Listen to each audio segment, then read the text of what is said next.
அனைவருக்கும் வணக்கம். ஆஹ் தோழர் மனோ அவர்களுக்கு எனது நன்றியை தெரிவித்துக் கொள்கிறேன்.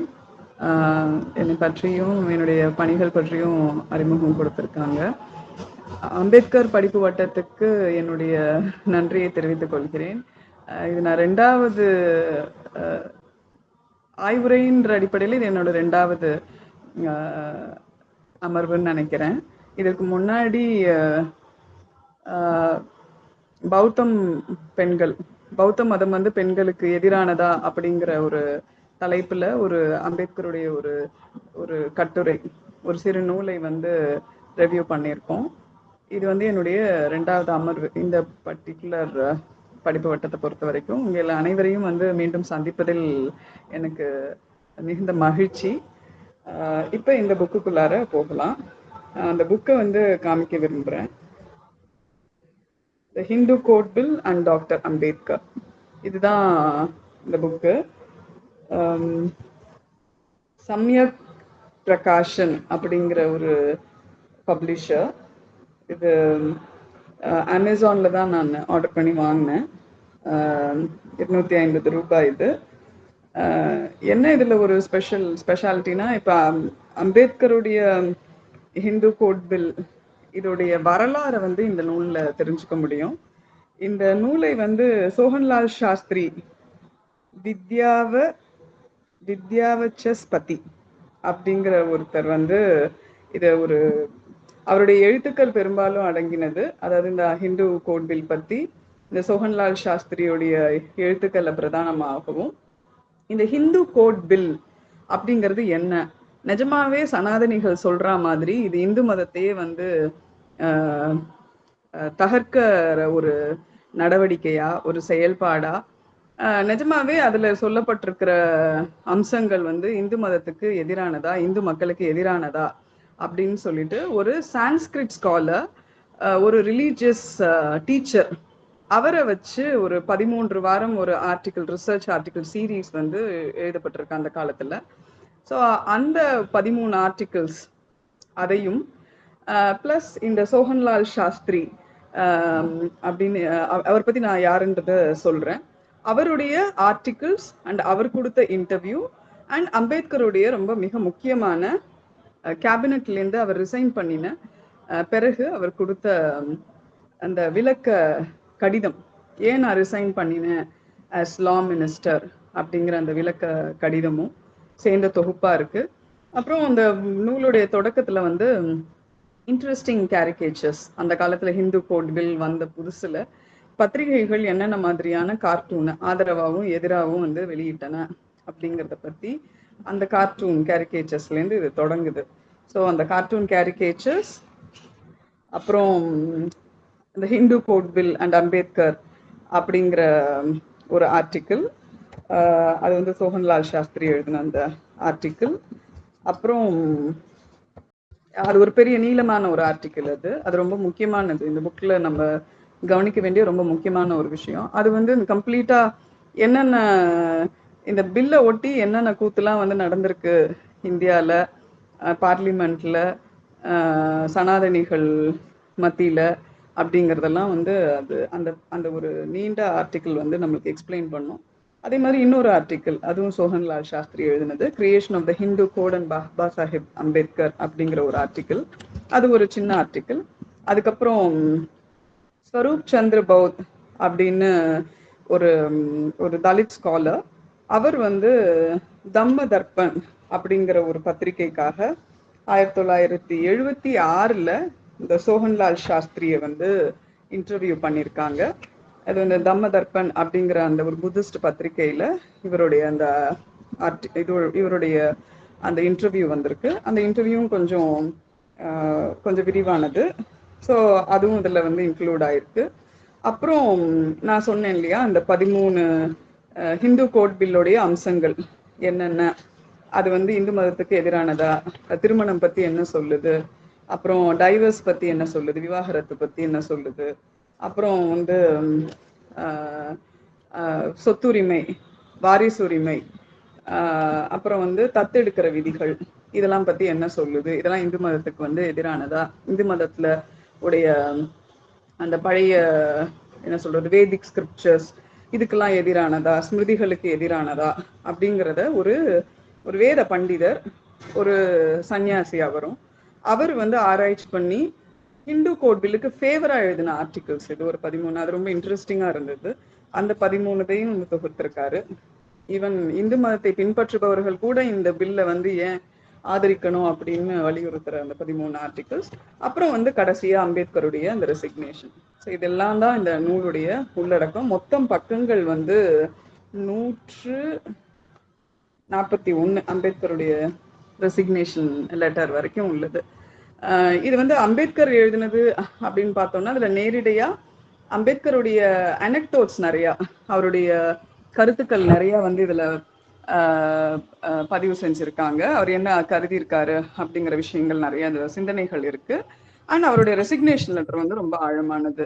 பட் இந்த ஹிந்து கோட் பில்ல பத்தியும் அம்பேத்கருடைய ஒர்க்ஸை பத்தியும் அவருடைய சமகாலத்துல இந்த ஹிந்து கோட் பில்லுல பணியாற்றிய ஒரு நபர் தான் வந்து சோஹன்லால் சாஸ்திரி, இந்த நூலுடைய தொகுப்பாளர், எழுத்தாளர்.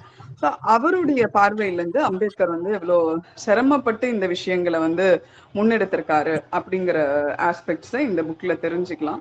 ஸோ இது வந்து என்னன்னா நம்மள ஒரு கால ஓட்டத்துல முன்னோக்கி எடுத்துட்டு போகாம பின்னோக்கி நம்மள வந்து பார்க்க வைக்குது. குறிப்பா வந்து 1946 இருந்து 51 காலகட்டத்துல என்ன நடந்திருக்கு, அதுவும் இந்த ஹிந்து கோட் பில் திருப்பி தாக்கல் செய்யப்பட்ட அந்த கேபினட் அசம்பிளில, கான்ஸ்டியூவன்ட் அசம்பிளில வந்துட்டு இது தாக்கல் செய்யப்பட்ட போது என்னென்ன நடந்தது அப்படிங்கிற விஷயங்களை நமக்கு ரீகலெக்ட் பண்ணுது.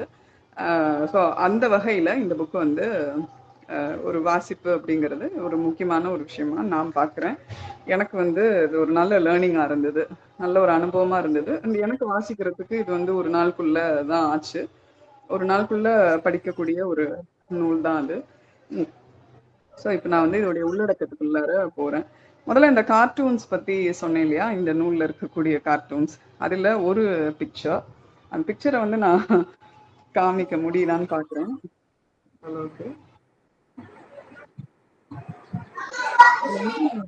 போட்டிருக்கு அப்படின்னா பெண்கள் ஆண்களை வந்து மரத்துல கட்டி வச்சிருக்காங்க. ஒரு பெரிய கயிறு போட்டு மரத்துல இழுத்து கட்டி அதை அடிக்கிற மாதிரி இருக்கு. இந்த பெண்கள், அதுல ஒரு பெண் வந்து எனக்கு சொத்து கொடு, சொத்துல பாதி கொடுப்பான்னு கேக்குறாங்க. இன்னொரு பெண் வந்து எனக்கு விவாகரத்து கொடு அப்படின்னு ஹஸ்பண்ட கேக்குறாங்க. இன்னொரு பொண்ணு வந்து, இந்த மூன்றாவது பெண், என்ன வந்து டவுரி வாங்கிக்காம என்ன கல்யாணம் பண்ணிக்கோங்கிறாங்க. அந்த மரத்துக்கு மேல வந்து அம்பேத்கர் அப்படியே ஹாயா படுத்துட்டு இருக்காரு. இதுதான் இந்த கார்ட்டூன். நமக்கு வந்து இத பார்க்கும்போது ரொம்ப வேதனையான ஒரு ஒரு சிரிப்பு தான்.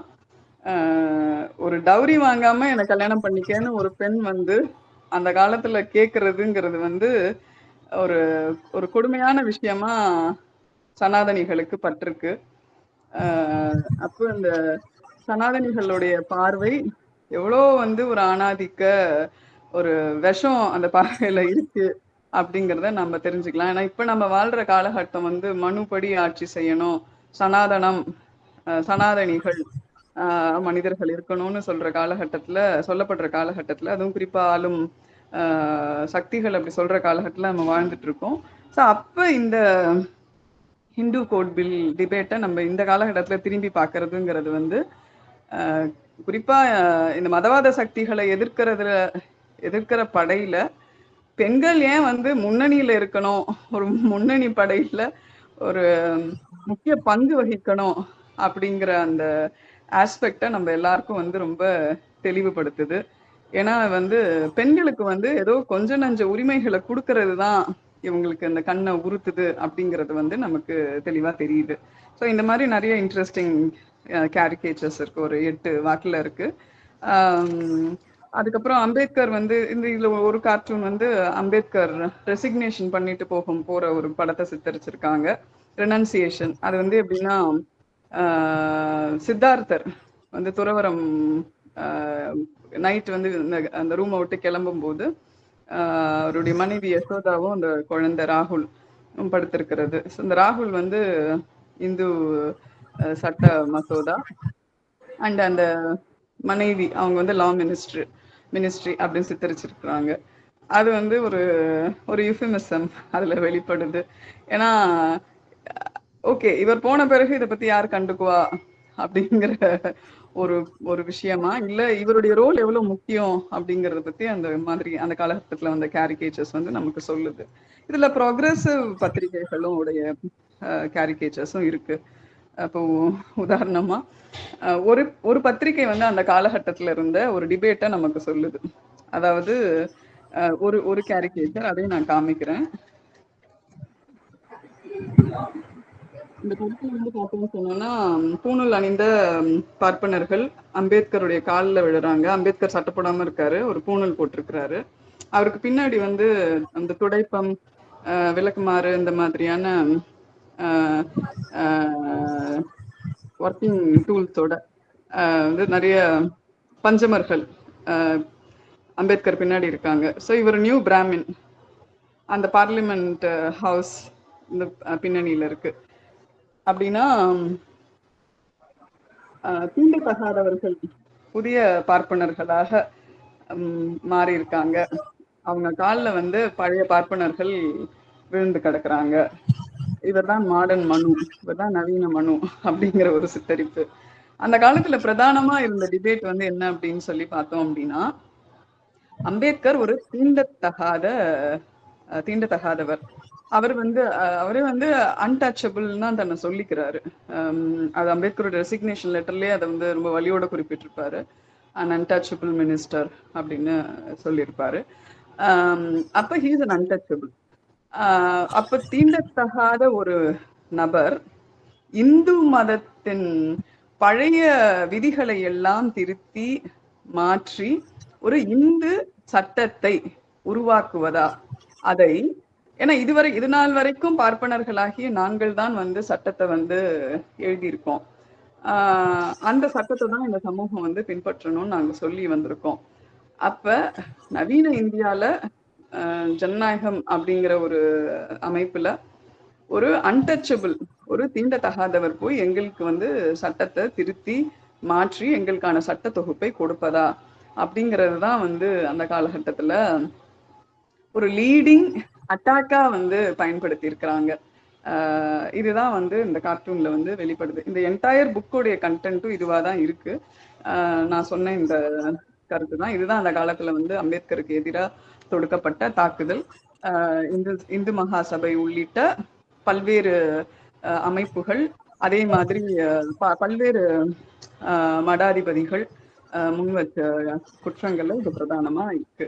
ஸோ இதுதான் வந்து இந்த ஹோல் புக்லையும் நம்ம படிக்கும்போது தெரிஞ்சுக்க முடியும். ஸோ இது இப்போ நான் இந்த கண்டென்ட்குள்ள இந்த ஃபர்ஸ்ட் ஆர்டிக்கிள்குள்ளார உள்ள விஷயங்கள், முக்கியமான விஷயங்கள் சொல்ல விரும்புகிறேன். இன்னொன்று இந்த புக்கில் உள்ள முக்கியமான ஒரு விஷயம் என்னன்னா, ரொம்ப ஹிஸ்டாரிக்கல் பிக்சர்ஸ் வந்து இதில் நிறைய இருக்கு. இப்போ உதாரணத்துக்கு அம்பேத்கர் ஸ்டூடெண்ட்ஸ் மத்தியில் ஆற்ற உரை, அப்புறம் வந்து சனாதினிகளை வந்து சந்திச்ச ஒரு மீட்டிங்ல அவருடைய புகைப்படங்கள், அவரோட ஒர்க்கிங் ஸ்டில்ஸ் வந்து நிறைய இருக்கு. அண்ட் முக்கியமா இந்த சோஹன்லால் சாஸ்திரி என்பவரை பற்றி நான் சொல்லணும்னு சொல்லியிருந்தேன். அது இப்ப குறிப்பிடுறது கரெக்டா இருக்கும்னு நினைக்கிறேன். அதாவது அம்பேத்கருடைய லா மினிஸ்ட்ரியில டிரான்ஸ்லேஷன் டிபார்ட்மெண்ட்டோட சூப்பரிண்டென்டா இருந்தவர் இந்த சோஹன்லால் சாஸ்திரி.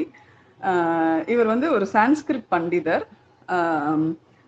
அதாவது பார்ப்பன மடாதிபதிகள்லாம் இவரை பார்ப்பனர்னே நினைச்சிட்டு இருந்திருக்காங்க. அதையும் இந்த புக்ல வந்து ஒரு இன்ட்ரெஸ்டிங்கான ஒரு இடத்துல குறிப்பிட்டிருப்பாரு. இவர் இங்கிலீஷ்லயும் வந்து வெல்வர்ஸ்டு, சான்ஸ்கிரிட்லயும் ஒரு பெரிய ஸ்காலர். குறிப்பா வந்து இந்த ஹிந்து கோட் பில் வந்தோடனே அது ஃபர்ஸ்ட் இங்கிலீஷ்ல தான் அது வந்து இருந்திருக்கு. அதோட டிரான்ஸ்லேஷன் வந்து உருதுலையும் ஹிந்திலையும் அது வந்து தரப்படலை. அப்ப வந்து இதை வந்து சனாதனிகள் இதை வந்து பயன்படுத்திட்டு என்ன பண்ணிருக்காங்க, இப்ப உதாரணத்துக்கு அன்நேச்சுரல் ரிலேஷன்ஷிப்ல இருக்கக்கூடியவர்கள் திருமணம் செய்து கொள்ள முடியாது அப்படின்னு ஒரு விதி இருக்கு. ஆனா அதை டிரான்ஸ்லேட் பண்றவங்க அன்நேச்சுரல் ரிலேஷன்ஷிப்ஸ்ல இருக்கிறவங்க திருமணம் பண்ணிக்க அனுமதிக்கப்படுவார்கள் அப்படின்னு டிரான்ஸ்லேட் பண்ணியிருக்காங்க. இந்த மாதிரியான ஒரு விஷம பிரச்சாரம்லாம் வந்து நடத்தியிருக்கு.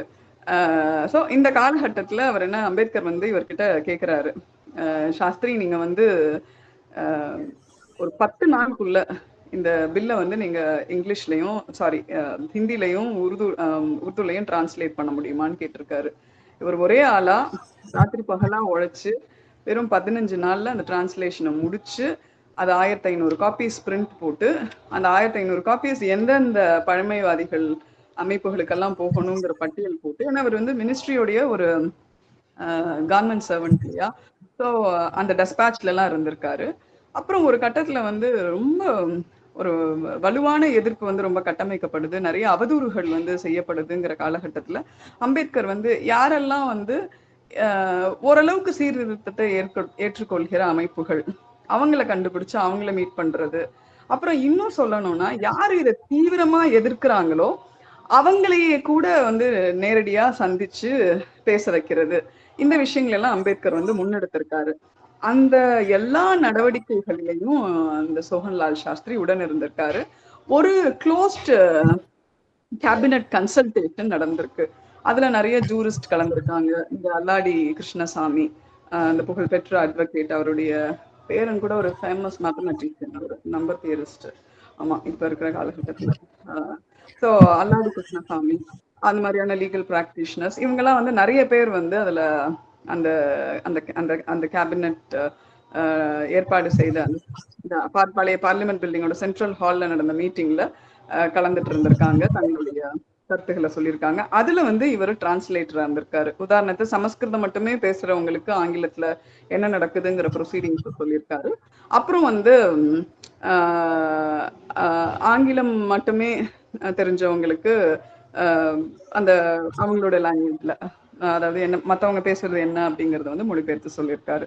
ஸோ இந்த மாதிரியான முக்கியத்துவம் வாய்ந்தவர் தான் இந்த சோகன்லால் சாஸ்திரி. அம்பேத்கரோட லா மினிஸ்ட்ரியில இந்த பில்லுடைய காலகட்டத்துல நிறைய பணி செய்தவர். இவர் ஒரு கவர்மெண்ட் சர்வெண்ட் அப்படிங்கிறது மினிஸ்ட்ரியோடைய ஒரு ஒரு ஒரு ஊழியர், அந்த செக்ரட்டேரியட்டோட ஒரு ஊழியர் அப்படிங்கிறதையும் நம்ம பார்க்கணும். ஸோ அந்த விதத்துல அதோடைய இந்த ஆத்தருடைய ஆத்தென்டிசிட்டியை நம்ம விளங்கிக்கலாம். ஸோ இதெல்லாம் தான் இந்த இவர் எழுதின அந்த ஆர்டிகல்ஸோடைய முக்கியத்துவம். இதுல ஆக்சுவலா அம்பேத்கருடைய கோட்ஸ் சில விஷயங்கள் நிறைய சொல்லியிருக்கிறாங்க. அதாவது இப்போ உதாரணத்துக்கு republican constitution of India categorically directs the government that it shall prepare a common civil code for the progress of the nation as a whole. அதாவது ஒட்டுமொத்த இந்தியாவுக்கும் ஒரு காமன் சிவில் கோடை வந்து உருவாக்குறதுக்கு இந்தியாவுடைய குடியரசு, இந்திய குடியரசுடைய அரசியலமைப்பு சட்டம் வழிகாட்டுகிறது. அதன் அடிப்படையில தான் இந்த ஹிந்து கோட் பில்ல வந்து நாங்க தயாரிச்சிருக்கோம். இந்த மசோதாவுடைய நோக்கம் அப்படிங்கிறது சில ஹிந்து கன்வென்ஷனல் லாவுடைய சாப்டர்ஸ், அத்தியாயங்களை கொஞ்சம் மாடர்னைஸ் பண்ணுது, கொஞ்சம் ரிஃபார்ம் பண்ணுது அப்படின்னு சொல்லியிருக்காங்க. அதே மாதிரி வந்து ஒவ்வொரு பகுதியிலையும் ஒரு யூனிஃபார்மிட்டியே இல்லாம கேரளால மலபார்ல ஒரு மாதிரியும் இல்ல மற்ற நாடுகள்ல ஒரு மாதிரியும் இப்படியெல்லாம் வந்து அமல்படுத்தப்படுறத வந்து ஒரு மாதிரி ஒரு எல்லாருக்கும் வந்து ஒரு சமமான, எல்லாருக்கும் வந்து பொருந்துற மாதிரியான ஒரே மாதிரியான ஒரு சட்டத்தை கொண்டு வர்றதுதான், இந்து மக்களுக்குள்ளார ஒரே சட்டத்தை கொண்டு வர்றதுதான் அதோட நோக்கம் அப்படின்னு சொல்லியிருக்காங்க. ஸோ இது வந்து ஒரு இந்த அடிப்படையில அம்பேத்கருடைய முக்கியமான கோட். அம்பேத்கர் அடிக்கடி சொல்வாராம், அதாவது எனக்கு வந்து இந்திய அரசியலமைப்பு சட்டத்தை கொண்டு வருவதை விட நான் வந்து ரொம்ப முக்கியமான ஒரு பணியா இந்த இந்து சட்ட மசோதாவை நான் பார்க்கிறேன்னு அடிக்கடி வந்து சோகன்லால் சாஸ்திரிகிட்ட சொல்லுவாராம். அதையும் வந்து அவர் பல இடங்கள்ல வந்து பதிவு செய்யறாரு. நமக்கு அதை படிக்கும்போது ஒரு வித வலிதான் ஏற்படுது. ஏன்னா உண்மையில பார்த்தோம் அப்படின்னா இந்த சவர்ணா சமூகத்தை சேர்ந்த பெண்கள், அது பார்ப்பன சமூகமா இருக்கட்டும், அதுக்கப்புறம் உள்ள வைசியர்கள், அதுக்கப்புறம் உள்ள சத்திரியர்கள், இவங்க சமூகத்துல உள்ள பெண்கள் தான். ஏன்னா வந்து அந்த லேடர்ல வந்து டாப் லேயர்ஸ்ல இருக்கிற சமூகங்களுடைய பெண்கள் தான் வந்து ரொம்ப அதிகமான ஒடுக்குமுறைகளை சந்தித்த பெண்கள். அவங்களுக்கு வந்து ஒரு நியாயம் செய்யறதுக்காக உள்ள பில் இது. ஏன்னா அவங்க வந்து அவங்களுக்கு வந்து வாரிசு உரிமை கிடையாது. அவங்க சொத்துல வந்து ஒரு மெயின்டெனன்ஸ் கிளைம் பண்ண முடியாது. விவாகரத்து பண்ண முடியாது. இன்னும் சொல்லணும்னா 1929 சாரதா சட்டம் வந்து சீர்திருத்த சட்டம் வந்து 14 வயசு பெண்களுக்கு கல்யாண வயசு இருக்கணும்னு கேட்ட ஒரு சட்டம். 1929ல தான் அதை நிறைவேற்றவே முடிஞ்சுது இந்தியாவுல. 1826ல வந்து உங்களுக்கு சதி ஒழிப்பு சட்டம் இதெல்லாம் வந்து கொண்டுட்டு வந்த சூழ்நிலை நமக்கு தெரிஞ்சிருக்கும். அதாவது 1820கள்ல வந்து பார்த்தோம்னு சொன்னாலும் கிட்டத்தட்ட 6000 பெண்கள் வந்து உடன்கட்டை ஏற்றப்பட்டு எரித்த ரெக்கார்ட்ஸ் வந்து பிரிட்டிஷ் கவர்மெண்ட் கிட்ட இருக்கு. ஸோ அந்த சதி ஒழிப்பு சட்டம் அந்த காலத்துல இருந்து தான் வந்து விதவைகள் மறுமண சட்டம் அடுத்து வருது 1850ஸ்ல. அப்புறம் வந்து பஞ்சாப்ல எல்லாம் வந்துட்டு தன்னுடைய குடும்ப கௌரவத்தை விட கொஞ்சம் அதிக கௌரவம் இருக்கிற குடும்பத்துலதான் வந்து பெண்களை கல்யாணம் பண்ணி கொடுக்கணும் அப்படிங்கிற ஹைப்பர் கேமி பிராக்டிசஸ் பஞ்சாப்ல எல்லாம் உண்டு. அப்ப அந்த பெண்களுக்கு வந்து ஒருவேளை அவங்கள விட ஒரு தரத்துல அதிகமா இருக்கிற ஆண்கள் கிடைக்கலன்னா அந்த வசதி வாய்ப்புகள்ல அதிகமான ஆண்கள் கிடைக்கலன்னா அந்த பெண்களுக்கு கல்யாணமே ஆகாது. ஸோ 30-40 வயசு வரைக்கும் அவங்க கல்யாணமே பண்ணிக்காம இருப்பாங்க. அது ஹைப்பர் கேமின்னு சொல்லுவாங்க. இப்பயுமே கூட பஞ்சாப்ல அந்த இஷ்யூஸ் இருக்குதுன்னு தகவல்கள் இருக்கு. அப்ப அந்த பெண்கள் வந்து கல்யாணமே பண்ணிக்காம இருந்தா அது நமக்கு இழுக்குன்னு சொல்லிட்டு பிறந்த போதே கொண்டுடுற வழக்கம் வந்து பஞ்சாப்ல உண்டு. இர்ஃபான் கான் நடிச்ச ஒரு படம்னு நினைக்கிறேன், கிஸ்ஸா அப்படின்னு சொல்லிட்டு ஒரு மூவி. அது ரொம்ப ஒரு ஃபேமஸான படம் அது. அதை வேணா நீங்க பார்க்கலாம். அந்த ஹைப்பர் கேமிங்ஸ் டீல் பண்ணியிருப்பாங்க. ஸோ அந்த மாதிரி ஹைப்பர் கேமி பிராக்டிஸ் இருந்த பஞ்சாப், அங்க பெண் குழந்தைகள் வந்து கொல்லப்பட்ட பின்னணி. இதுல வந்து பெண் சிசு கொலை வந்து தடுக்கப்படணும் அப்படிங்கிற ஒரு சட்டம் கொண்டு வரப்பட்டது. பின்காலத்துல அந்த சட்டம் வந்து திரும்ப பெறப்பட்டுச்சு. இந்த நூற்றாண்டுடைய சென்ற நூற்றாண்டுடைய தொடக்கத்துல. ஏன்னா அந்த சட்டம் சரியா அமல்படுத்தப்பட்ட காரணத்தினால அங்க பெண் குழந்தைகள் வந்து கொல்லப்படுறது வந்து குறைக்கப்பட்டுச்சு. அது வந்து என்ன சொல்றது, பிற்போக்குவாதிகளுக்கு உறுத்தலா இருந்ததுனால அதை கூட வந்து டைல்யூட் பண்ண வச்சாங்க. இந்த காலகட்டத்துலதான் 1937ல ஒரு ப்ராப்பர்ட்டி சட்டம் வருது.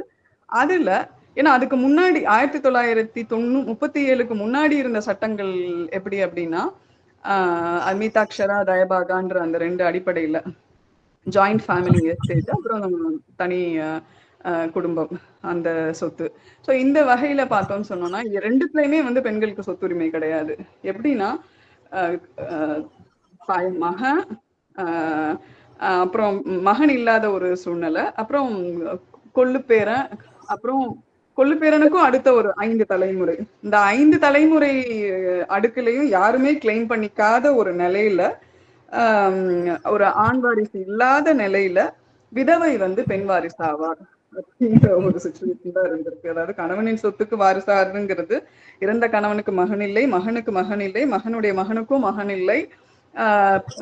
அப்புறம் வந்து அத கொள்ளுப்பேரன் வரைக்கும் இல்லைன்னா அப்ப அந்த விதவை வந்து அந்த கணவனுடைய சொத்துக்கு வாரிசாக முடியும். அதுவும் அந்த சொத்தை வந்து அப்சல்யூட் வாரிசு கிடையாது. அவங்க அதை விற்க முடியாது. அவங்க வந்து ஒரு லைஃப் டைம் ஹையரா தான் இருக்க முடியும். அதாவது அவங்க வாழ்நாள் காலத்துல அதை வந்து அனுபவிச்சுக்கலாம், அது விற்க கூடாது அப்படிங்கிற ஒரு அடிப்படையில தான் அந்த 1937 முன்னாடி இந்த சட்டங்கள்லாம் வந்து சொல்லியிருக்கு. இப்படியான ஒரு சூழ்நிலையில ஹிந்து கோட் பில் அப்படிங்கிற அது ரொம்ப ரொம்ப அவசியம். இந்து சட்டம் அப்படிங்கிறது வந்து ரொம்ப அவசியம். ஏன்னா வந்து பெண்களை வந்து மனிதர்களாவே அது நடத்தல, அனிமல்ஸை விட ரொம்ப கேவலமா வந்து நடத்துது. இவ்வளோ ஒரு கொடூரமான ஒரு சூழ்நிலையில பெண்கள் வைக்கப்பட்டிருக்கும் போது ஒரு மாற்றம் தேவை. அதே மாதிரி விவாகரத்து உரிமை அப்படிங்கிறது ஒரு பெண்ணுக்கு தேவை. அதே மாதிரி மறுமண உரிமை அப்படிங்கிறது ஒரு பெண்ணுக்கு தேவை. சொத்து உரிமைங்கிறது ஒரு பெண்ணுக்கு தேவை. வாரிசு அப்படின்னு வரும்போது பெண்களும் வந்து வாரிசு அப்படிங்கிற மாதிரி, அண்ட் அவங்களுமே வந்து கணவனுடைய சொத்துக்கு வாரிசு. அதே மாதிரி மகனால மெயின்டெனன்ஸ் பண்ணப்படுறதுக்கு அவங்களுக்கு உரிமைகள் இருக்கு, சொத்துல உரிமை இருக்கு. இந்த மாதிரி பல்வேறு அடிப்படையான விஷயங்கள் தான். இந்த விஷயங்களை வலியுறுத்தி தான் வந்து 1941ல BN ராவ் கமிட்டி வந்து பிரிட்டிஷ் கவர்மெண்ட் வந்து அதை உருவாக்குறாங்க. அந்த வந்து ஒரு டிராஃப்ட் பில் வந்து தயாரிச்சிருக்கிறாங்க. பின்னாடி வந்து அம்பேத்கர், ஏன்னா அவர் வந்து வைஸ்ராயோடைய கவுன்சில்லையும் வந்து அம்பேத்கர் வந்து மெம்பரா இருந்திருக்காரு. விச் மீன்ஸ் ஒரு கேபினெட் அந்தஸ்து கொண்ட ஒரு அமைச்சரா இருந்திருக்காரு. 2 ministry, public works department and labour department 2த்துடைய நிர்வாகத்தை வந்து அம்பேத்கர் பார்த்திருக்காரு. அப்போ இருந்த பீரியட்லயும் அவருக்கு வந்து இந்த ஹிந்து கோட் பில்லுல அவருக்கு ஒரு ஸ்பெஷல் இன்ட்ரெஸ்ட் இருந்தது. ஆஹ் ஆஹ் பின்னாடி கான்ஸ்டிடியூவன்ட் அசம்பிளி, அதாவது இந்த அரசியல் சட்டத்தை கொண்டு வரதுக்கான அந்த கான்ஸ்டிடியூவன்ட் அசம்பிளி அது செயல்பாடுல இருந்தபோது, அதாவது பொது தேர்தலுக்கு முன்னாடி இருந்த அந்த அசம்பிளி செயல்பாட்டுல இருந்தபோது அதுல வந்து லா மினிஸ்டரா அம்பேத்கர் அழைக்கப்பட்ட போது அவர் வந்து 2 விஷயங்களை மனசுல வச்சிருந்திருக்காங்க. ஒண்ணு, கான்ஸ்டிடியூஷனை நிறைவேற்றணும். அடுத்தது ஹிந்து கோட் பில். அந்த ஹிந்து கோட் பில் வந்து கான்ஸ்டிடியூஷனை விட அவருக்கு வந்து ரொம்ப முக்கியமா, அவருக்கு ரொம்ப ஹார்ட் க்ளோஸா பட்டது அப்படிங்கறத வந்து நம்ம மறக்க கூடாது. இந்த விஷயங்களை நம்ம வந்து அடிப்படையா பார்க்கணும். இதுதான் இந்த புக்ல உள்ள ஒரு முக்கியமான ஒரு விஷயம். அப்புறம் நான் சொன்ன மாதிரி, ஏன்னா வழக்கமா இந்த ஹிந்து கோட் பில்லுக்கு வந்து ஒரு கடுமையான வந்து ஆட்சேபனைகள் இருந்துச்சு. அப்ப அது அம்பேத்கர் வந்து எப்படி சமாளிச்சாரு அப்படிங்கிற அந்த விஷயத்த நான் சொல்லியிருக்கேன். குறிப்பா யார் யாரெல்லாம் ரொம்ப மோசமா வந்து பேசுறாங்களோ அவங்களெல்லாம் வந்து மீட் பண்ணி அவங்களுக்கான சப்போர்ட் என்ன அப்படிங்கறத பாக்குறாங்க. அதுல குறிப்பா ஒரு பர்டிகுலர் சாமியார் வந்து ரொம்ப, அவர் வந்து ஒரு ஓப்பன் ஆப்போனன்ட். அவர் என்ன பண்ணிருக்காரு, அவர் பேர் வந்து கற்பத்ரி அப்படிங்கிற ஒரு சுவாமிஜி. அவர்லாம் வந்து ரொம்ப ஓப்பனா வந்து எப்ப பார்த்தாலும் திட்டுறது. உதாரணத்துக்கு வந்து ஒரே கோத்ராக்குள்ளார கல்யாணம் பண்ணிக்கிறது அப்படிங்கிற ஒரு இஷ்யூ வரும்போது, இப்ப சவுத் இந்தியன்ஸ் வந்து கசின்ஸ் வந்து மேரேஜ் பண்ணிக்க முடியும், மெட்டர்னல் கசின்ஸ் வந்து மேரேஜ் பண்ணிக்க முடியும், தாய்மாமாவை கூட மேரேஜ் பண்ணிக்கிறதுக்கு இங்க ப்ரொவிஷன்ஸ் இருக்கு. இங்க நம்மளுடைய சமூக அமைப்பு வந்து அதை அனுமதிச்சிருக்கு. நார்த்ல வந்து என்னன்னா, ஒரே கோத்ராக்குள்ள உள்ளவங்க சிஸ்டர்ஸ், பிரதர்ஸ் அப்படின்னு வர அந்த ஒரு, அதாவது எங்கல்ஸுடைய இந்த origin of the family, private property and state அந்த புக் படிக்கும் போது நமக்கு இது தெரியும். இதெல்லாம் வந்து கோத்ராக்குள்ளார கல்யாணம், ஒரே கிளான்குள்ள கல்யாணம் பண்ணிக்க கூடாதுங்கிற அந்த மேரேஜ் வந்து எப்படி டுவர்ட்ஸ் மோனோகேமஸ் ரிலேஷன்ஷிப்ல போனாங்கங்கிற அந்த விஷயங்கள் படிக்கலாம். ஸோ அந்த விஷயங்கள் வந்து எனக்கு இதுல கொஞ்சம் ஞாபகம் வந்துச்சு. ஏன்னா குறிப்பா ஒரு கோத்ராக்குள்ளார கல்யாணம் பண்ணிக்க கூடாதுங்கும் போது எத்தனை ஜெனரேஷன் வரைக்கும் உள்ளவங்களை மேரேஜ் பண்ணிக்க முடியாதுன்னு சொல்றாங்க. அதுல வந்துட்டு ஈவன் வந்து ஸ்மிருதிஸ்ல கூட அம்மா தலைமுறையில 5 தலைமுறை வரைக்கும் உள்ளவங்கள கசின்ஸை மேரேஜ் பண்ணிக்க முடியாது, அப்பா தலைமுறையில 7 கசின்ஸ் வரைக்கும் உள்ளவங்கள மேரேஜ் பண்ணிக்க முடியாது அப்படிங்கிற ஒரு இதெல்லாம் ஸ்மிருதியிலேயே இருக்குதாமா. அப்ப ஏதோ ஒரு ஜெனரேஷன்ல அது அலௌடு அப்படின்றத கண்டுபிடிச்சிருக்காங்க. ஸோ இவங்க என்ன வைக்கிறாங்க அப்படின்னா, அந்த ஹிந்து கோட் பில்ல மேரேஜ் இதுல வரும்போது ஒரு 3 ஜெனரேஷன் வரைக்கும் அம்மா தலைமுறையில, அப்பா தலைமுறையில வந்துட்டு ஒரு 5 ஜெனரேஷன் வரைக்கும் வந்து மேரேஜ் பண்ணிக்க கூடாது, அதுக்கு மேற்பட்ட விஷயங்கள்ல மேரேஜ் பண்ணிக்கலாம் அப்படின்னு இந்த கிளான்குள்ளார நடக்கிற மேரேஜஸ்க்குலாம் வந்துட்டு ஒரு ஒரு ஏதோ ஒரு பொதுவான ஒரு நியாயத்தை அச்சீவ் பண்ண ட்ரை பண்ணியிருக்காங்க. இது எதுக்குமே பொருந்தாத திருமண முறைகள் வந்து கேரளால இருந்திருக்கு. ஸோ அவங்க வந்து ஜென்ரலா எங்களுடைய ப்ராப்பர்ட்டி ரிலேஷன்ஷிப்ல 100% எங்களுக்கு வந்து, ஏன்னா எங்களோட தாய்வழி சமூகம், எங்களோடது வந்து பாலிகேமஸ் மேரேஜ். ஸோ அதாவது பல கணவ முறை இருந்த ஒரு மேட்ரிலீனியல் அமைப்பு. எங்களுக்கு வந்து என்னன்னா ஜாயிண்ட் ஃபேமிலி எஸ்டேட்ஸ், சம்பந்தம் கல்யாணம் இந்த மாதிரிலாம் எங்களுக்கு இருந்திருக்கு. ஸோ எங்களுக்கு வந்து இது ஆக்சுவலா ஒரு பெரிய எங்களுக்கு ஏற்கனவே இதை விட நாங்க நிறைய எங்களுக்கு இருக்கு, எங்க பெண்களுக்கு நிறைய உரிமை இருக்கு அப்படின்னு சொல்லிட்டுலாம் வந்து வாதாடி இருக்காங்க. ஸோ அந்த விஷயங்கள்லாமும் இந்த புக்ல வந்து பதிவாயிருக்கு. அதுல இந்த சுவாமி கற்பத்ரிஜி அப்படிங்கிறவர் வந்து ரொம்ப பெரிய ஒரு முக்கியமான இந்த ஆப்போனண்டா இருந்தாருன்னு சொல்லி பார்த்தோம். அவருக்கு யாரு சப்போர்ட் பண்ணது அப்படின்னு சொல்லி பார்த்தோம்னா, எந்த குரூப், ஏன்னா இந்த வேண்டான்னு சொல்றவங்களுடைய எக்கனாமிக் இன்ட்ரெஸ்ட் என்ன, பொருளியல் அடிப்படை என்ன அப்படின்னு சொல்லி பார்த்தோம்னா மார்வாடிகள். ஏன்னா அவங்களுக்கு வந்து நிறைய ட்ரேட் இருந்தது, நிறைய வந்து வணிகம் சார்ந்த தொழில்கள், சொத்துகள் இருந்தது. அந்த சொத்துக்களை வந்து கண்ட்ரோல் பண்றதுக்கு எங்களுக்கு மகன்கள் போறோம், நாங்க மகன்களுக்குள்ளதான் அதை பங்கீடு செய்துக்க விரும்புறோம். எங்க மருமகன்கள் வந்து எங்க பெண்களை பயன்படுத்தி, எங்க மகள்களை பயன்படுத்தி அதுல வந்துறத நாங்க அனுமதிக்கவே முடியாது அப்படின்னு சொல்லிட்டு அதுல ரொம்ப கடுமையா இருந்திருக்காங்க. இது நமக்கு பார்க்கும்போது நமக்கு ஒரு விஷயம் வந்து ஸ்ட்ரைக் ஆகுது. ராஜஸ்தான்ல 80ஸ்ல கூட நம்ம சதி இருந்ததை நம்ம பார்த்தோம். ஏன்னா அந்த சொத்து, அந்த மெட்டீரியல் அப்படின்னு வரும்போது ஒண்ணு விதவையே வந்து ஒழிச்சிடுறது, கணவனோட சேர்ந்து வந்து ஒழிச்சிடுறது. இப்ப கூட விச் ஹண்டிங் அதிகமா இருக்கிற பிரதேசமா ராஜஸ்தான் இருக்கு. அதாவது ஒரு விடோ வந்து சூனியக்காரிங்கிற ஒரு பட்டம் சுமத்தி கல்லால் அடிச்சு கொள்ற வழக்கம் வந்து அங்க இருக்கு.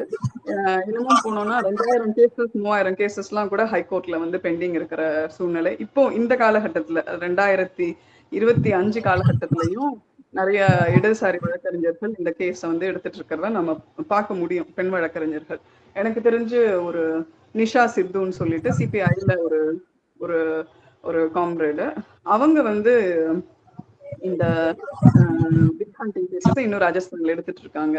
அப்ப இந்த பெண்கள் சொத்துக்கு பங்கு கேட்டு வந்துடக்கூடாது அப்படிங்கிற ஒரு பார்வை ரொம்ப வலுவா இருக்கக்கூடிய பிரதேசங்கள்ல பெண்களுக்கு எதிரான வன்முறைகள் இன்றளவு வரை எப்படி வந்து ரொம்ப வலிமையா இருக்கு அப்படிங்கிறதையும் ஒரு பேரலா ஒரு விஷயமா நமக்கு இது ஆகும்.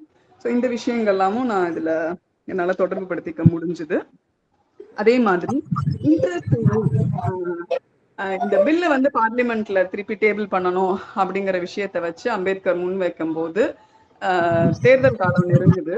அப்ப speaker of the Lok Sabha speaker of the assembly யார் இருந்திருக்கா அப்படின்னு சொல்லி பார்த்தோம்னா அனந்த் சாயன் ஐயங்கார் இருந்திருக்காரு ஃப்ரம் தமிழ்நாடு. அவர் என்ன பண்ணுவாருன்னா முஸ்லிம் மெம்பரை கூட, சம்பந்தமே இல்லாத முஸ்லிம் மெம்பரை கூட இந்த பில்லுக்கு எதிராக மணிக்கணக்குல பேச விடுவாராமா. அதாவது என்னன்னா டிபேட் நடத்துவோம், ஆனா எதிரா பேசுறவங்களை மட்டும் கணக்கில்லாத நேரத்தை கொடுத்து அவங்கள பேச வைப்போம். ஆதரவா பேசுறவங்களுக்கு டைம் இருக்காது. ஸோ பில் வந்து பாஸ் ஆகாது. அவர் ஒரு காங்கிரஸ் பர்சன் அவரு.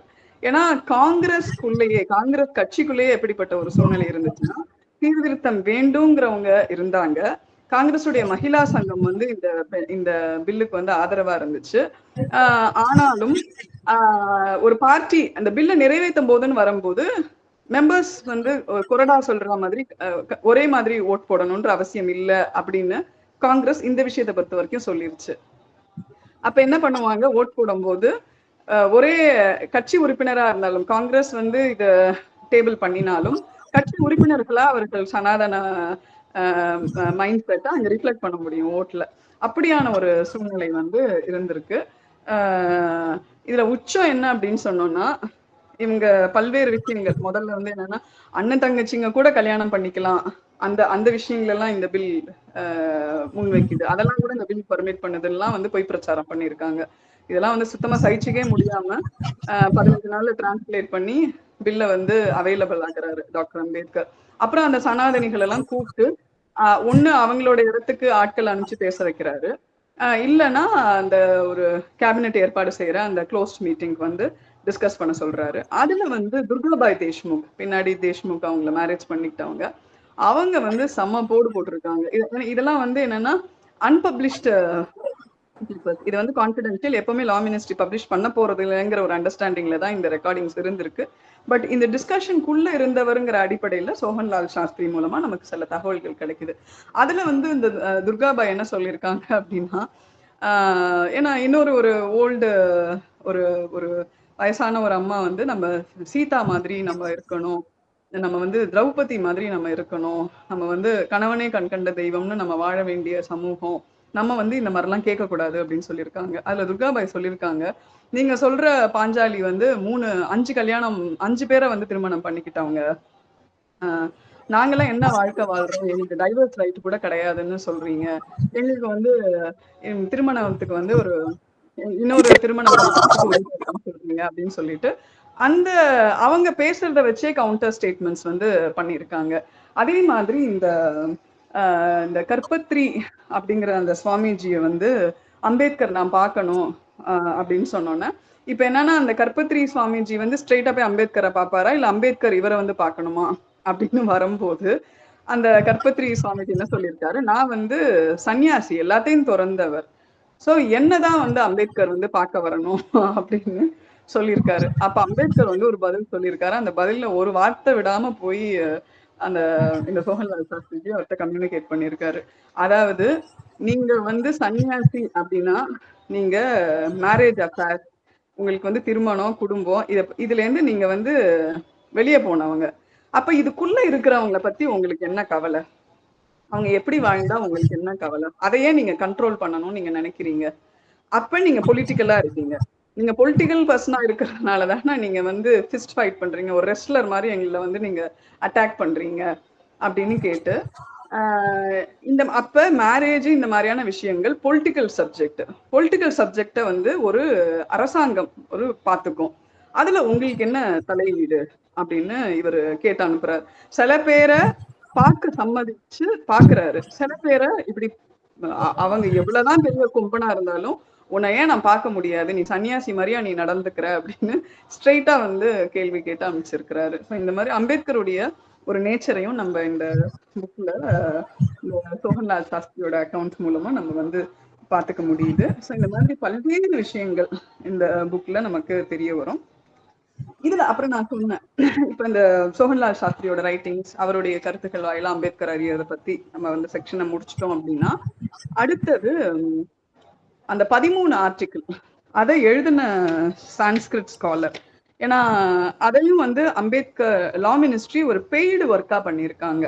அதாவது யார் இதுக்கான ரிசர்ச்க்கு வருவாங்களோ அந்த ரிசர்ச்சர்ஸ்க்கு வந்து பைசா கொடுத்து அவங்களுக்கான ஒர்க்கிங் ஃபண்ட்ஸ் கொடுத்து செய்யறது. அதுக்கு வந்து அம்பேத்கர் என்ன சொல்லியிருக்காருன்னா, சிவாஜி மகாராஜா வந்து சூத்ரர், அவரை வந்து அவருக்கு முடிசூட்டணும்னு வரும்போது பார்ப்பனர்கள் வந்து ஒத்துக்கல, சித்பவன பார்ப்பனர்கள் ஒத்துக்கல. அப்ப அவர் என்ன பண்ணிருக்காரு, நான் வந்து 1,00,000 ரூபாய் நான் காசு கொடுக்குறேன்னு சொன்ன போது ஒரு வங்கத்துல இருந்து ஒரு பார்ப்பனர் வந்து அந்த முடிசூட்டு விழாவை பண்ணி கொடுத்திருக்காரு.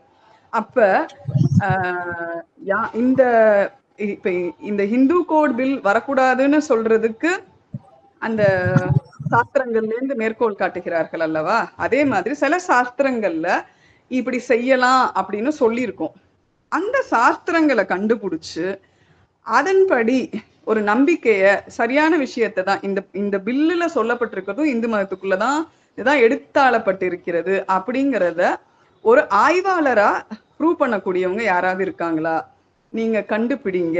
ஏன்னா சிவாஜி மகாராஜா வந்து ஒரு பார்ப்பனரை கண்டுபிடிச்சு காரனேஷன் பண்ணிக்கிட்டா மாதிரி அப்படி கண்டுபிடிக்க முடியும் அப்படின்னு சொல்லி அதையும் ஒரு வேலையா கமிஷன் பண்ணியிருக்காரு. அப்படிதான் இந்த சோழன்லால் சாஸ்திரி வந்து அந்த தர்மதியோ வித்யாவ சஸ்பதி அப்படிங்கிற ஒரு பர்சனை கண்டுபிடிச்சு அவர் வந்து இந்த தைனிக் வீர் பிரதாப் அப்படிங்கிற ஒரு ஹிந்தி பத்திரிகையில 13 ஆர்டிக்கிள் எழுதியிருக்காரு. நிஜமாவே அவர் ரொம்ப சின்சியரா ஒர்க் பண்ணியிருக்காரு அந்த அந்த பிராமின் பண்டிட். எனக்கேனா சாரி, அது ஒரு சூப்பர்லேட்டிவா எடுத்துக்க வேண்டாம். ஏன்னா நம்ம அவுட் அண்ட் அவுட் மனுஸ்மிருதியா இருக்கட்டும், ரிக்வேதமா இருக்கட்டும், எல்லாமே வந்து பெண்களுக்கு எதிரான பாகுபாடான ஸ்டேட்மெண்ட்ஸ் தான் இருக்கும். அப்படி கண்ணை மூடிட்டு எங்க தொட்டாலும் அப்படிதான் இருக்கும்னு நம்ம நினைச்சிருப்போம். ஏன்னா நம்ம படிச்ச விஷயங்கள்ல நிறைய விஷயங்கள் அப்படி மேற்கோள் செய்யப்படுது. ஆனா அந்த ஸ்மிருதிகள் வேதங்கள்லயும் எங்கேயாவது ஒரு இடத்துல ஒரு பெண்ணுக்கு வந்து மறுமணத்தை அலோ பண்ணிருப்பாங்க இல்லையா, அந்த பகுதி சைச்சிக்கவே ஒரு முடியாத ஒரு சுச்சுவேஷன்ல அனுமதிச்சிருப்பாங்க இல்லையா, அந்த மாதிரியான பகுதிகள் இதெல்லாம் ஐடென்டிஃபை பண்ணி எங்க வந்து பெண்களுக்கு விவாகரத்து வழங்கப்பட்டுச்சு, உரிமை வழங்கப்பட்டது, அதே மாதிரி பெண்களுக்கு சொத்துல வந்து பங்கு எங்கெல்லாம் கொடுக்கப்பட்டுருச்சு, அதே மாதிரி ஏன்னா இப்ப கார்கின்னு ஒரு சேஜ், அவங்க திருமணமே பண்ணிக்கல, அப்ப அவங்களுக்கு வந்து மெயின்டெனன்ஸ் அப்படிங்கறது வந்து அந்த குடும்பம் கொடுத்தாகணும் இல்லையா, அப்படின்ற விஷயங்கள்லாம் வேதங்கள்லயே இருக்கு போல இருக்கு. ஸோ அதெல்லாம் வந்து கோட் பண்ணியிருக்காரு. ரொம்ப சின்சியரா அவர் வந்து கோட் பண்ணியிருக்காரு. ஆனா நிறைய சான்ஸ்கிரிட் ஸ்லோகங்கள் அது வந்து, ஆனா நமக்கு அதுல வந்து அப்ப வந்து இந்த இந்து மதத்துல பெண்களுக்கு ஆதரவான ஸ்கிரிப்சர்ஸையும் எடுத்து அது ஒரு மெத்தடாலஜி தானே. அவுட் அண்ட் அவுட் வந்து இந்து மதமே வந்து குப்பை, அதுல எல்லாமே குப்பை அப்படிங்கிறதையும் நம்ம பேசி அட்டாக் பண்றது ஒரு முறை, இது எல்லாமே குப்பை, இதை விட்டு நம்ம வெளியேறணும் அப்படின்னு சொல்லிட்டு அதுக்கு ஒரு சீர்திருத்த சட்டம் வேணும், யூனிஃபார்ம் சிவில் கோடு வேணுங்கிறது ஒரு முறை. ஆனா அந்த முறை பலனளிக்காது. ஏன்னா பெரும்பான்மையான இந்துக்கள் அதை நம்புறவங்க, அந்த சிஸ்டத்துல இருக்கிறவங்க. அப்ப அவங்கள ஒரு ப்ராக்ரஸ், ஒரு ஒரு முற்போக்கான ஒரு பாதைக்கு கொண்டுட்டு போகணும்னா என்ன பண்ணணும்? அந்த ஸ்கிரிப்சர்லயே பெண்களுக்கு அனுமதிக்கிற விஷயங்களை தேடி கண்டுபிடிங்க சொல்லியிருப்பாங்க. அப்ப அந்த ஸ்காலரை தேடி கண்டுபிடிங்க. அவங்கள வச்சு நீங்க ஒரு ரிசர்ச் ஆர்டிகல்ஸ் பண்ணுங்க, அதை பாப்புலரைஸ் பண்ணுங்கன்ற அந்த மெத்தடாலஜி எடுத்திருக்காரு. அது கொஞ்சம் வேலையும் செஞ்சிருக்கு. ஏன்னா அந்த பில் ஃபைனலா டேபிள் ஆகும்போது அதனுடைய 4 முக்கியமான பகுதிகள் வந்து நிறைவேற்றப்பட்டது. இன்னும் சொல்லணும்னா ஆப்போசிஷன் வந்து 120 பேர்ல 20 பேர் தான் வந்து எதிர்ப்பு தெரிவிச்சிருக்காங்க, கடுமையான எதிர்ப்பு தெரிவிச்சிருக்காங்க. ஆனா என்ன அப்படின்னா, அப்ப 4 பகுதியை வந்து இவங்க நிறைவேற்றிட்டாங்களா? அப்ப இது ஜெயிச்சிருமா? இது நமக்கு எவ்வளவு பெரிய தோல்வி. ஒரு தலித் கொண்டு வந்த ஒரு சட்ட தொகுப்பை நாம ஏத்துக்கிறதா அப்படிங்கிற ஒரு கொந்தளிப்பு பயங்கரமா வந்து வேலை செஞ்சிருக்கு. அப்ப அவங்க என்ன பண்ணிருக்காங்க, அவங்களுடைய ஒரே ஒரு ஆயுதம் வந்து ராஜேந்திர பிரசாத். அவர்கிட்ட போயிட்டு எப்படியாச்சும் இதை தடுக்கணும் அப்படின்னு அவரோட கொல்யூட் பண்ணியிருக்காங்க. ஸோ அவர் வந்து ஏற்கனவே வந்து பிரைம் மினிஸ்டர் ஜவஹர்லால் நேருக்கு ஒரு, நீங்க என்னதான் நீங்க அதை நிறைவேற்றி கொடுத்தாலும் பிரசிடென்ட்டுடைய அசென்ட்னு ஒண்ணு இருக்கு, நான் கையெழுத்து போடலைன்னா, ஒப்புதல் கொடுக்கலைன்னா இது எப்படி சட்டமாகும் அப்படின்லாம் ஒரு ரொம்ப விந்தையான கேள்வியெல்லாம் அவர் வந்து கேட்டிருக்காரு. அப்புறம் ஆனா என்ன சொல்லியிருக்காரு, இந்த 4 பகுதிகள் செக்ஷன்ஸ் பாஸ் பண்ணின உடனே என்ன சொல்லியிருக்காரு, ஒன்று நான் ரெசிக்னேஷன் பண்றேன், இல்லைன்னா நீங்க இந்த பில்லை கொண்டுட்டு வந்துக்கங்க, இப்படி ஒரு லெட்டர் எழுதினோன்னு நேரு வந்து என்ன பண்றதுன்னு அவருக்கு அவருக்கு முன்னாடி இருந்த ஒரே ஒரு சொல்யூஷன் அவர் நினைச்சது, சரி இது வந்து பொது தேர்தலும் நெருங்கிருச்சு 1952 எலெக்ஷன்ஸ், இப்போ போய் நம்ம செப்டம்பர் மாசத்துல இப்படி ஒரு விஷயத்துக்குள்ள போய் மாட்டிக்கிட்டு நம்ம வந்து காங்கிரஸ் வந்து டிஃபீட் ஆகக்கூடாது அப்படின்னு சொல்லிட்டு அவர் என்ன பண்ணியிருக்காரு, ஏற்கனவே நிறைவேற்றின அந்த 4 அம்சங்களையுமே கூட ரிவோக் பண்ணிட்டு, இதுக்கப்புறம் இந்த ஃபர்ஸ்ட் கான்ஸ்டிடியூஷன் எனாக்ட் பண்ணப்பட்ட பிறகு, அந்த அரசியலமைப்பு சட்டம் நடைமுறைக்கு வந்த பிறகு நடத்தப்படுகிற முதல் தேர்தலில் தேர்ந்தெடுக்கப்படுபவர்களால உருவாக்கப்படுற அந்த ஃபர்ஸ்ட் லோக்சபா இந்த விஷயங்களை முன்னெடுக்கும் அப்படின்னு சொல்லிட்டு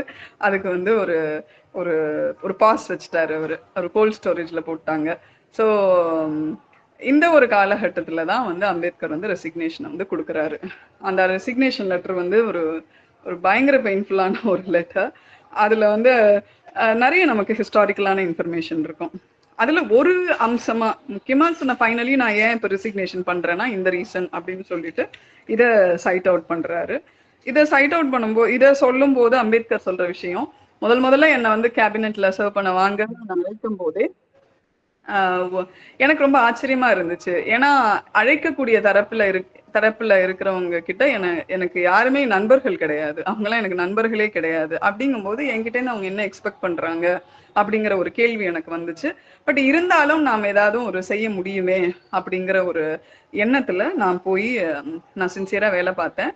என்னுடைய தகுதிக்கும் படிப்புக்கும் என்னால மோர் தென் ஒன் டிபார்ட்மெண்ட் கூட என்னால ஹேண்டில் பண்ண முடியும். ஏன்னா நான் வைஸ்ராய் எக்ஸிக்யூட்டிவ் கவுன்சில்ல நான் அப்படி ஹேண்டில் பண்ணியிருக்கேன். அதனால லா மினிஸ்ட்ரியை தாண்டி எனக்கு நிறைய வேலை வேணும், ஏன்னா நான் வேலை செய்ய தயாராக இருக்கிறேன் அப்படிங்கிற பட்சத்துல அப்படிங்கிற ஒரு நோக்கம் கொண்டவராக இருந்ததுனால எனக்கு ஃபைனான்ஸ் இந்த மாதிரியான விஷயங்களும் எனக்கு கூடுதல் பொறுப்பு கொடுங்க, பிளானிங் கமிஷன் எனக்கு பொறுப்பு கொடுங்கன்னு நான் கேட்டிருந்தேன். ஆனா எனக்கு வந்து கடைசி வரைக்கும் அதை கன்சிடர் பண்ணவே இல்லை. பிரைம் மினிஸ்டர் வந்து வெளிநாட்டுக்கு போகும்போது மட்டும் ஒரு டெம்பரவரியா என்னை வந்து அதை பார்த்துக்க சொல்லுவாங்க. அப்புறம் பிரைம் மினிஸ்டர் வந்து திருப்பி கேபினெட் ரீஷஃபில் பண்ணும்போது என்ன மறந்துடுவாரு. ஸோ இந்த மாதிரியான பல்வேறு விஷயங்களை வந்து அவர் சுட்டி காட்டி, ரெண்டாவது என்ன ரொம்ப பாதிச்ச விஷயம், இந்த கான்ஸ்டியூஷனை வச்சு அன்டச்சபிள்ஸ்க்கும் பேக்வர்ட் கிளாஸ்க்கும் என்னால ஒன்றும் பெருசா செய்ய முடியல, அது எனக்கு ஒரு பெரிய பெயினா இருக்கு அப்படின்னு சொல்றாரு. மூணாவது ஃபேக்டர் வந்து என்னன்னா, இந்தியாவுடைய ஃபாரின் பாலிசி வந்து ரொம்ப தவறா இருக்கு. ஏன்னா அந்த ஃபாரின் பாலிசினாலதான் நம்ம வந்து பொழுதுனைக்கும் வந்து ஒரு நம்ம வந்து ராணுவத்துக்காகவே அதிகம் செலவு பண்ண வேண்டியதா இருக்கு. 350 கோடி நேஷனல் ரெவென்யூல நம்ம வந்து 180 கோடி வந்து நம்ம ஆர்மிக்காக ஸ்பெண்ட் பண்றோம். ஏன்னா நம்ம ஃபாரின் பாலிசினாலதான் நம்ம பாகிஸ்தான் இவங்கெல்லாம் நமக்கு வந்து எதிரியா இருக்கிறாங்க. ஸோ நம்ம ஃபாரின் பாலிசி தவறா இருக்கு அப்படின்னு சொல்றாரு. இந்த விஷயங்கள்ல காஷ்மீர் பத்தியும் அவர் சொல்றாரு. காஷ்மீர் வந்து எப்படி வந்து பிரிக்கப்படணும், காஷ்மீர் பிரிக்கப்படுறதுதான் சொல்யூஷன். ஏன்னா அப்ப வந்து இருந்தது ஈஸ்ட் பெங்காலும் காஷ்மீர் இஷ்யூவும். ஏன்னா அது வந்து முஸ்லீம் பார்ட் ஆஃப் காஷ்மீர் வந்து பாகிஸ்தானோட போகலாம். அதே மாதிரி Buddhist part and Hindu part of India வந்து இந்தியாவோட இருக்கலாம். இது போக வந்து பிளஸ் டிசைட் நடத்தி, அதாவது கருத்து கேட்பு அந்த தேர்தல் முறை நடத்தப்பட்டு டிசைட் பண்ணி அந்த காஷ்மீர் பகுதியை வந்து யாருக்கு கொடுக்கலாங்கிறத வந்து முடிவெடுக்கலாம். இந்த அளவுக்கு போல்டான ஒரு விஷயத்த 1951 வந்து அம்பேத்கர் சொல்லியிருக்காரு. அதுல நமக்கு சில விஷயங்கள்ல வந்து உடன்பாடு இருக்கலாம், இல்லாம இருக்கலாம். ஏன்னா இப்ப நிறைய விஷயங்கள் வந்து வேற மாதிரி போயிருக்கு. பட் இருந்தாலும் எதை நாம் வந்து ஆராய்வதாக இருந்தாலும் அந்த காலகட்டத்தோட அந்த அரசியல் குறிப்பிட்ட வரலாற்று நிலைமையில ஒரு அறிஞரை நம்ம வந்து பகுப்பாய்வு செய்யணும் அப்படிங்கிற ஒரு அணுகுமுறையோட தான் இதெல்லாம் நம்ம பார்க்க வேண்டியது இருக்கு. ஏன்னா அதுல வந்து ஒரு இடத்துல கூட கேட்டிருப்பாரு, இப்ப இருக்கிற கவர்மெண்ட்டுக்கு என்ன பிரதான நோக்கமா இருக்கு, முஸ்லிம்ஸை ப்ரொடெக்ட் பண்ணணும், முஸ்லிம்ஸை கண்டிப்பா ப்ரொடெக்ட் பண்ணணும். ஆனா நீங்க வந்து பேக்வர்ட் கிளாஸ் மக்களையும் தலித் மக்களையும் அன்டச்சபிள்ஸையும் நீங்க எப்ப ப்ரொடெக்ட் பண்ண போறீங்க அப்படிங்கிற ஒரு கேள்வியை கூட அதுல வச்சிருப்பாரு. இந்த என்ன அம்பேத்கருக்கு முஸ்லிம்ஸ் மேல அக்கறை இல்லையா அப்படின்னு நம்ம வந்து கொச்சப்படுத்திட முடியாது. ஏன்னா அந்த காலகட்டத்துல அந்த குறிப்பிட்ட வரலாற்று நிலைமைகள்ல ஒரு ஹிந்து கோட் பில் கூட வர முடியாத ஒரு சூழ்நிலையில ஒரு 12% ரிசர்வேஷன் அப்படிங்கிற ரெப்ரசன்டேஷன் ஒரு விஷயத்த கூட வந்து கேபினெட் வந்து நிறைவேற்றாத காலத்துல இப்படி ஒரு கேள்வி ஒரு அன்டச்சபிள்ஸோட லீடரா அவங்களுடைய ஏற்றத்துக்காக நான் பணியாற்றுவதுதான் என்னுடைய வாழ்நாள் கடமை அப்படின்னு வரித்து கொண்ட ஒரு தலைவரால அதை கேட்டிருக்காரு அப்படிங்கிற ஒரு அடிப்படையில நம்ம அதை பார்க்க வேண்டியது இருக்கு. நான் பாக்குறேன். அடுத்தது ஃபைனலா நான் வந்து லாஸ்ட் பாயிண்ட் வரேன். 4வது பாயிண்ட், நான் ஏன் வந்து ரெசிக்னேஷன் பண்ணினேன் அப்படின்னா அப்படின்னு சொல்லிட்டு இந்த ஹிந்து கோட் பில்லுடைய சரித்திரத்தை கொஞ்சம் சொல்லுவாங்க. ஸோ ஃபைனலா இந்த பில் வந்து it was killed and buried and unwept and unsung after 4 clauses were passed. As long it was tabled before the Lok Sabha, it survived by fits. For 1 whole year, the government did not even care to hand it over to some select committee, which was eventually done on 9th April 1949. அதுக்கப்புறம் finally இந்த மாதிரி நிறைய விஷயங்களை சொல்லியிருப்பாரு. அப்புறம் the Lok Sabha accepted my proposal on 19 December. It was reported by the select committee. Throughout 1950, no time was conceded to the bill. On 5th February 1951, the bill was again presented before the House when each section was discussed separately. இந்த மாதிரி இதோடைய நிறைய விஷயங்களை வந்து அவரோட own வார்த்தைகள்ல நம்ம படிக்கலாம். அப்ப இந்த பில்லை நிறைவேற்றத்துக்கு டைம் இல்லைன்னு சொல்லிட்டு அவங்க நிறைவேற்றின பில் எல்லாம் என்னன்னு சொல்லி பார்த்தோம்னா ஒண்ணுமே ஒப்பு போறாத பில்லு நிறைய பண்ணியிருக்காங்க. இதுக்கெல்லாம் இப்ப வந்து அவசியமே இல்லை இந்த விஷயங்களுக்கெல்லாம் அப்படிங்கறது ஒரு லா மினிஸ்டரோட பார்வையில எது ப்ரையாரிட்டி, யாருக்கு என்ன ப்ரையாரிட்டி அப்படிங்கிறது வந்து இதுல வெளிப்பட்டிருக்கும். ஸோ இவ்வளோ தகவல்களையும் பேக்ரவுண்ட் இன்ஃபர்மேஷனையும் கொண்ட புக்கா இந்த 145 பேஜஸ் இருக்கிற இந்த புக்கு வந்து இருக்கு. பட் இதோட விலை கொஞ்சம் கூடுதல் தான். ஏன்னா இத்தினோண்டு புக்குக்கு கொஞ்சம் பேஜஸ் தான். பட் இதுக்கு ஏன் இவ்வளோ 250 rupees வச்சிருக்கிறாங்கன்னு தெரியல. பட் வந்து இட்ஸ் அ குட் ரீட். என்னை பொறுத்த வரைக்கும் கேஷுவலாக இதை படிச்சிட முடியும். சில இடங்கள்லாம் ரொம்ப ஆர்கியூமெண்ட்ஸ் வந்து நமக்கு ஓகே இப்படி ஏன் ரொம்ப சப்ஜெக்டிவா ஒரு ஆர்கியூமெண்ட்ஸ் வச்சிருக்காங்க அப்படிங்கிற ஒரு பாயிண்ட்லாம் நமக்கு வருது. பட் ஓகே, அந்த காலகட்டத்தில் எழுதப்பட்ட ஒரு புக்கு 1976 வரைக்கும் உள்ள விஷயங்கள் எல்லாம் வந்து தொகுத்து இதுல எழுதியிருக்காங்க. இதுல சோகன்லால் சாஸ்திரி ஒரு இடத்துல சொல்றாரு, அந்த இன்டர்வியூல சொல்லியிருப்பாரு, இவருக்கு பாரத ரத்னா கொடுத்துருக்கணும்ல, இவருக்கு ஏன் கொடுக்கல அப்படின்னு சொல்லி இந்த 1976 இன்டர்வியூல சொல்லியிருப்பாரு. பின்காலத்துல 1991 விபி சிங் இந்த பீரியட்ல அவருக்கு பாரத் ரத்னா போஸ்துமஸா அம்பேத்கருக்கு கொடுத்ததை நம்ம தெரியும். அந்த விஷயங்களும் இதுல வந்து பதிவு பண்ணியிருப்பாங்க. இந்த புக்கு படிக்கும்போது அம்பேத்கர் வந்து பெண்களுடைய முன்னேற்றத்துக்கு என்ன பங்களிப்பை செய்தார் அப்படிங்கிறதுக்கு அவருடைய இந்த ஸ்ட்ரகிள் வந்து ஒரு ஒரு முக்கியமான ஆவணம். அந்த ஸ்ட்ரகிள் ஆவணப்படுத்தி இருக்கு இந்த புக் அப்படின்னு நான் பாக்குறேன். வாய்ப்புக்கு நன்றி. நான் ரொம்ப நேரம் டைம் எடுத்துக்கிட்டேன்னு நினைக்கிறேன்.